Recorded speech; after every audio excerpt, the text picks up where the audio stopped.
அனைவருக்கும் வணக்கம்.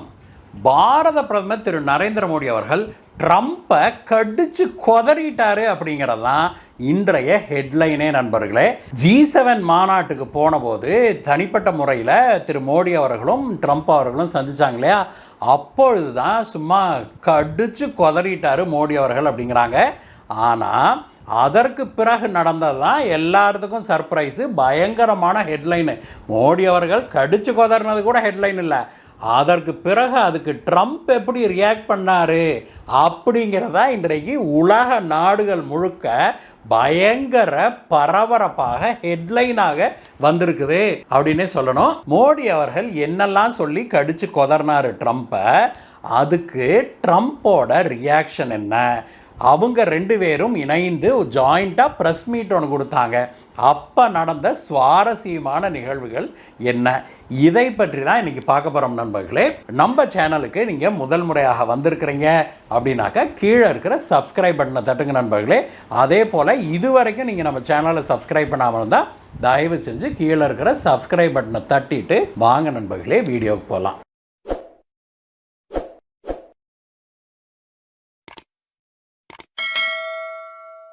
G7 உச்சி மாநாட்டில் பிரதமர் மோடி அவர்கள் கலந்து கொள்வதற்காக பிரான்ஸுக்கு போயிருக்கிறாரு.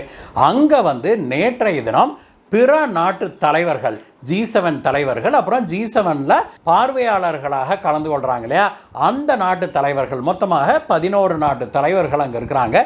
அவங்க எல்லாரையும் தனிப்பட்ட முறையில் சந்தித்து பிரதமர் மோடி அவர்கள் பேசி கொண்டு வராரு. யுக்ரைனுடைய அதிபர் ஜெலன்ஸ்கியுடன் கூட நேற்று பேசினாங்க பிரதமர் மோடி. நேற்றைய இந்த பேச்சுவார்த்தைகளில் ஹைலைட்டே என்னன்னா, பிரதமர் மோடி அவர்களும் ட்ரம்ப் அவர்களும் தனிப்பட்ட முறையில் சந்தித்து பேசிக்கிட்டது தான். அந்த சந்திப்பின் போது பிரதமர் மோடி பயங்கர கடுமையாக நடந்து கொண்டாரு அப்படின்னும், அவர் ட்ரம்ப்பை கடிச்சு கொதறிட்டாரு அப்படின்னும் செய்திகள் வெளியாகி இருக்குது. இதுல மிகப்பெரிய ஹைலைட்டு, ட்ரம்ப் அவர்களே ஒத்துக்கொள்றாரு திரு மோடி அவர்கள் பயங்கர கடினமான மனிதன், பயங்கர கடுமையாக நடந்து கொள்வாரு, என்ன பண்ணினாலும் மோடி அவர்கள் தன்னுடைய கொள்கை பிடிப்பிலிருந்து அவர் கொஞ்சம் கூட இறங்கி வர்றது கிடையாது, அப்படி ஒரு கொள்கை பிடிப்போட இருக்கிற மனுஷன் அவர். இந்தியாவுக்காக எதையும் செய்வதற்கு அவர் துணிஞ்சு நிற்கிறாரு, அவர் இந்தியாவுக்காக தான் எல்லாத்தையுமே செய்யறாரு அப்படின்னு சொல்லி ட்ரம்ப் அவர்கள் சொன்னாரு. இதுல 2-3 விஷயத்தை மிக கடுமையாக பேசியிருக்கிறாரு திரு மோடி அவர்கள். முதலாவதாக பார்த்தோம் அப்படின்னா, இந்திய மாலுமிகளுக்கும் இந்திய கப்பல்களுக்கும் பாதுகாப்பற்ற தன்மை ஏற்பட்டதற்கு தன்னுடைய கடுமையான கண்டனத்தை தெரிவித்தார் திரு மோடி அவர்கள்.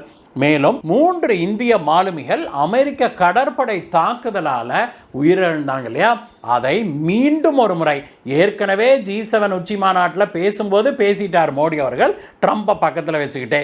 இந்த முறை தனிப்பட்ட முறையில் அவங்க சந்தித்த போதும் இந்த இஷ்யூவை அவர் எழுப்பியிருக்கிறாரு. இதற்கு இந்தியாவுடைய கடுமையான கண்டனத்தை தெரிவிச்சிருக்கிறாரு. மேலும் பிரதமர் மோடி அவர்கள் என்ன சொல்லியிருக்கிறார்னா, லட்சக்கணக்கான இந்திய மாலுமிகள் உலகம் முழுவதும் கப்பல்களில் வேலை செய்கிறாங்க, அவங்களுடைய உயிர்களுக்கெல்லாம் பாதுகாப்பு உத்தரவாதம் தர வேண்டியது நம்முடைய கடமை அப்படின்னு அமெரிக்காவை உள்ள இழுத்து ட்ரம்ப் கிட்ட சொல்லியிருக்கிறாரு பிரதமர் மோடி அவர்கள். அதோட நிறுத்தாம மேலும் அவர் என்ன சொல்லியிருக்கிறார்னா, இந்த ஈரானுக்கும் அமெரிக்க இஸ்ரேலுக்கும் மூண்ட போர்ல பல இந்தியர்கள் உயிரிழக்க நேர்ந்தது, அது மிக மிக கவலைக்குரிய விஷயமாக இருக்குது, எங்களுக்கு அது துரதிர்ஷ்டமான விஷயம்தான்.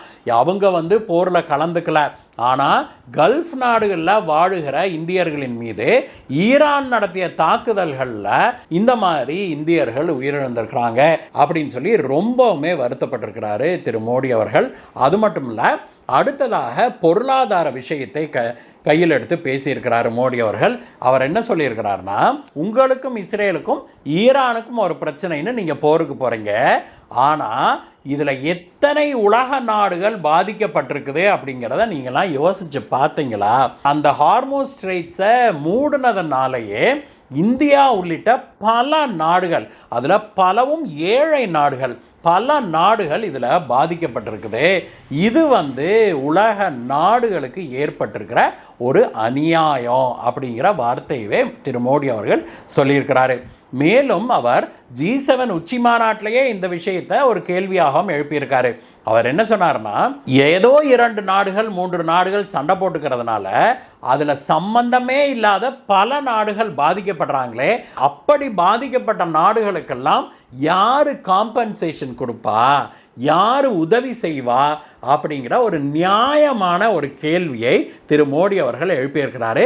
இந்த விஷயம் இப்பொழுது உலக அரங்கில் பெரும் பரபரப்பாக பேசப்பட்டு வருது. ஏன்னா எவ்வளவு ஒரு நியாயமான ஒரு கேள்வி அது அப்படிங்கிறத திரு ட்ரம்ப் அவர்களே ஒப்புக்கொண்டு அதையும் பேசியிருக்கிறாரு.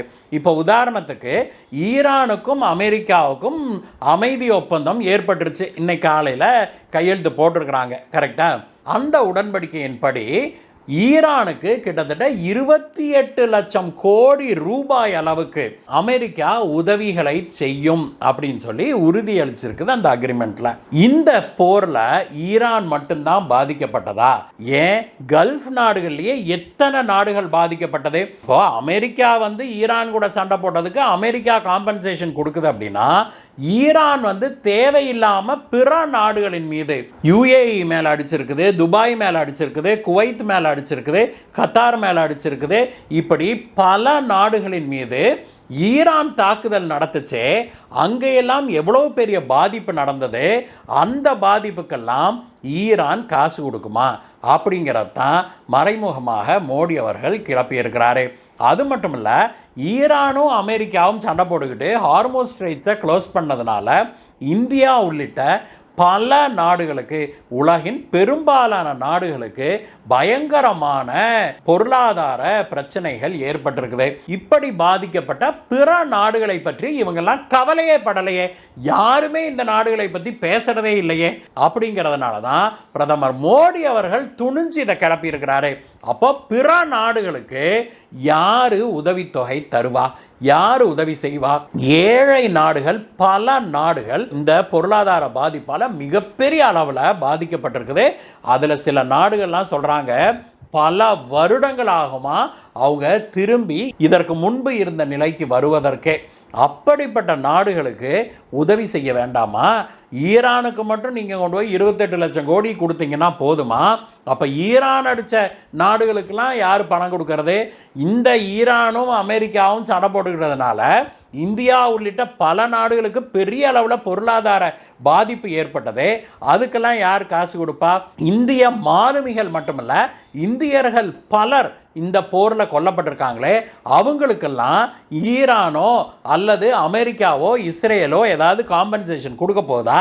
நியாயமாக பார்த்தா கொடுக்கணும்ல. அப்படிங்கிற விஷயங்கள்லாம் பொருள்படும்படி தான் பிரதமர் மோடி அவர்கள் இந்த விஷயத்தை கிளப்பியிருக்கிறாரு அப்படின்னு இன்றைக்கு மேற்கத்திய ஊடகங்கள்லாம் புகழ்ந்து தள்ளிட்டு இருக்கிறாங்க திரு மோடி அவர்களை. இந்த G7 மாநாட்டிலேயே துணிஞ்சு இப்படி பல முக்கியமான விஷயங்களை யாரும் பேசுறதுக்கே தயங்கின, பயப்பட்ட சில விஷயங்களை கையில் எடுத்து மோடி அவர்கள் துணிஞ்சு பேசியிருக்கிறாரு அப்படின்னு ஐரோப்பிய நாட்டு ஊடகங்களும் அமெரிக்க ஊடகங்களும் இன்னைக்கு புகழ்ந்து தள்ளிட்டு இருக்கிறாங்க திரு மோடி அவர்களை. திரு மோடி அவர்களை புகழ்ந்து தள்ளினது ஊடகங்கள் மட்டுமில்ல, ட்ரம்ப் அவர்களே. மோடி அவர்கள் ட்ரம்ப்பை வச்சு செஞ்சாரு அப்படிங்கிறத நம்ம பார்த்தோம் இல்லையா? ஆனால் அத்தனைக்கும் மனுஷன் கீழே விழுந்தாலும் மீசையில் மண்ணோட்டல அப்படிங்கிற கதையாக திரு மோடி அவர்கள் பக்கத்திலேயே உட்காந்துக்கிட்டு ப்ரெஸ் மீட்டை கொடுக்குறாரு ட்ரம்ப்பு. அதில் அப்படி சிரிச்ச முகத்தோட மனுஷன் என்ன சொன்னார் அப்படின்னா, திரு மோடி அவர்கள் பயங்கர கடுமையான மனுஷன், பயங்கர கடுமை காட்டக்கூடியவர், பயங்கர ஸ்ட்ரிக்டாக இருக்கக்கூடிய ஒரு மனுஷன். அவர் எடுத்த கொள்கையிலிருந்து அவர் துளி கூட இறங்கி வரவில்லை. அது மட்டும் இல்லை, இவர் கடுமையான நெகோஷியேட்டர்.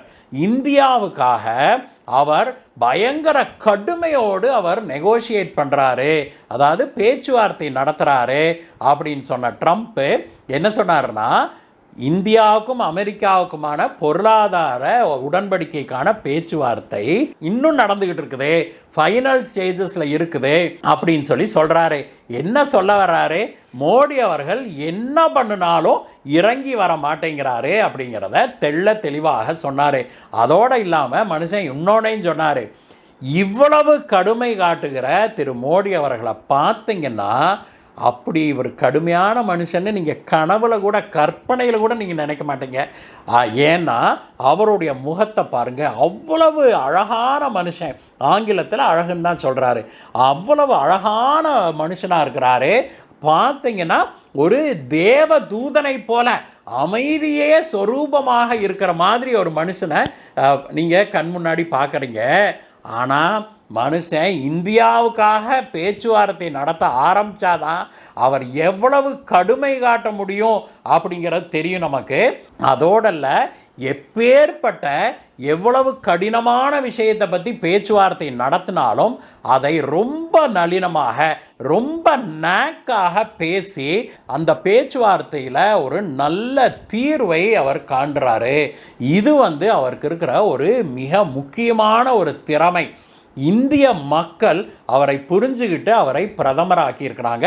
இன்னும் அவரை தலையில் வச்சு கொண்டாடிட்டு இருக்கிறாங்க அப்படின்னு சொன்னவர் அடுத்தது சொல்கிறாரு, பிரதமர் மோடி அவர்களே, நானே, அவர் என்ன யாரை சொல்கிறாரு, தன்னைத்தானே சொல்கிறாரு, நானே, அதாவது ட்ரம்ப்பை சொல்கிறாரு, நான் வெள்ளை மாளிகையில் இருக்கிறது வரைக்கும், அமெரிக்க அதிபராக இருக்கிறது வரைக்கும் உங்களுக்கு வெள்ளை மாளிகையில் ஒரு நெருங்கிய நண்பன் இருக்கிறான் அப்படின்னு நீங்கள் உறுதியாக இருக்கலாம்.